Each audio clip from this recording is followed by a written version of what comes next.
Have you ever wondered how you get your house priced? Like when you talk to an appraiser or when you talk to an agent and they price your house and you're like, where did they come up with that number? Agents are going to hate me for this video. I'm going to show you how to price your own house. So whether you choose to do it for sale by owner, congratulations, give it a shot. The reality is we've got a lot more marketing exposure and I think we can help you get it sold for more money and quicker and a lot safer, to be bluntly honest. That's all I'm going to say about that. But I want you to know how to price your own home because I want you to know that you're being able to go behind somebody and check to see if they're doing the math right or how they're approaching it. So I'm going to show you this cool little approach. So watch this. Let's just say this is your house, and let's say you don't know how much to price it yet. But let's say you've got 2,000 square feet and no pool. We're going to keep this very simple. So I was an appraiser for 15 years, and this is how we approach this, right? So let's say comp one is $200,000. It already closed in the past year, and it's 2,100 square feet. So it's slightly larger, so it's probably worth more, right? Just slightly. So let's just say we take off $2,000 for the difference. Let's say it's a 10 by 10 closet. How much are you really willing to pay for that? Not much, right? So minus $2,000. It has no pool, so there's no adjustment. So basically, if you take the house that historically sold for $200,000 and you subtract a little bit because it's superior to yours in terms of size, that house says that you're worth $198 in comparison to the 200. Okay, so same thing, comp 2.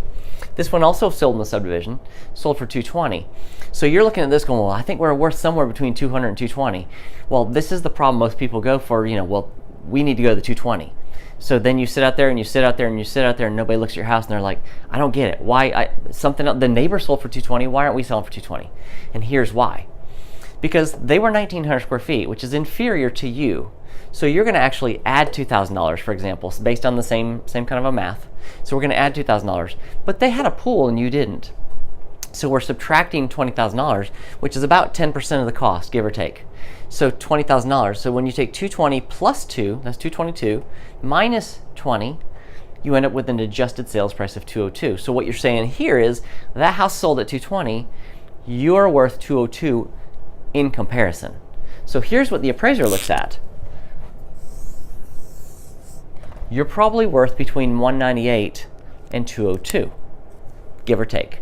Now, it's not an exact science. There are differences. And look, I kept it very simple. We haven't talked about condition. We haven't talked about your upgrades. We haven't talked about all the renovations you've just done.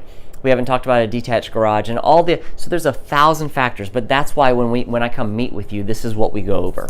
So I just wanted you to kind of see in a very simplistic way, this is how we make the adjustments, this is how the appraisers look at it, and this is how Davidson Realty team prices your homes to sell quicker and obviously for top dollar. Because if we can get it priced right, the agents that are having buyers will look at it very quickly.